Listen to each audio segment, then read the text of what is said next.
Ever stop and think about why our families are set up the way they are?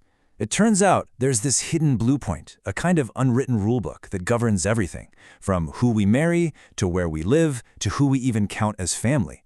This is the world of kinship, and trust me, it starts in some very, very unexpected places.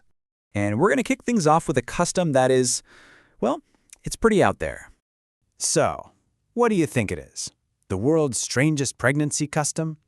The answer might really surprise you, because what if I told you it has nothing to do with the mother at all? Yeah, it's this thing called kavod.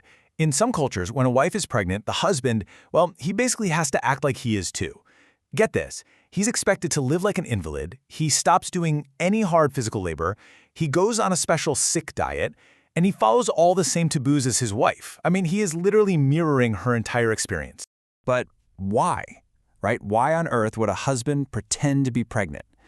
To figure that out, we can't just look at the custom itself. We've got to zoom way out and look at the invisible operating system that's running pretty much every human society.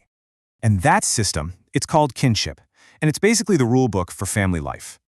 So, kinship, it's this universal idea that organizes us, all of us, into social groups. It defines our roles, our categories, our entire family trees. It is, quite literally, the foundational blueprint for how a society functions.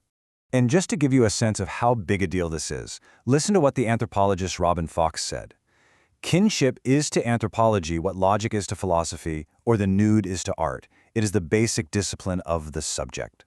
In other words, if you want to understand any society, you absolutely have to understand its kinship rules first. All right, so let's dig into one of the most basic rules that kinship lays out, where a newly married couple is supposed to live. Now, for a lot of us, probably most of you listening, the answer seems super obvious. When a couple gets married, they find a new place, they set up a home of their own. Simple, right? This is what we call neo-local residence. Neo meaning new, local for location. The couple establishes their own household, totally separate from both of their families.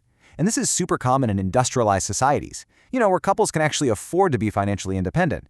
But is that really how most of the world works? 70%. Nope. 70% of the world's societies don't do that. Instead, they practice what's called patrilocal residence. And what that means is the new couple is expected to live with, or at least really close to, the husband's family. The wife literally leaves her home and joins his. And believe me, it doesn't stop there. Beyond patrilocal and the neolocal style we know, there's also matrilocal, where the couple moves in with the wife's family. There's even avunculocal, where they go live with the husband's mother's brother. Yeah, you heard that right. And bilocal, where they might switch between both families depending on who needs them. So that neolocal pattern we just take for granted, it's actually just one of many options on the table.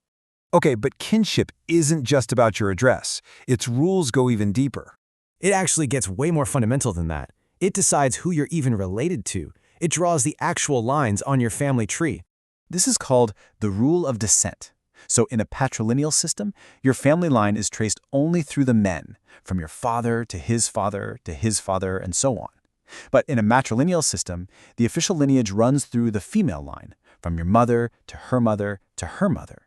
Now, in that system, your father is still your dad, of course, but he's not considered part of your official family line, your kin group.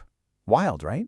And this isn't just some abstract idea. These rules have huge, real-world consequences. We're talking about who gets to inherit property and titles. In a lot of patrilineal societies, land gets passed down from father to son. But in some matrilineal ones, things like livestock or other movable goods are passed down through the mother's side of the family. Okay, so let's pull all these threads together. These rules aren't just random quirks. They really are the blueprint for a society. I mean, think about it. Kinship rules tell you how your social groups are formed, who you can and can't marry, who gets the family farm, what your specific job is at a wedding or a funeral, and what you owe to other people and what they owe to you. It is the social glue holding the whole thing together. And that brings us all the way back to the beginning. Remember that strange birth custom, kuvod? Well, anthropologists call that a kinship usage. In a system where the father's line is really important, but maybe proving paternity isn't so straightforward, this ritual is an incredibly powerful social statement.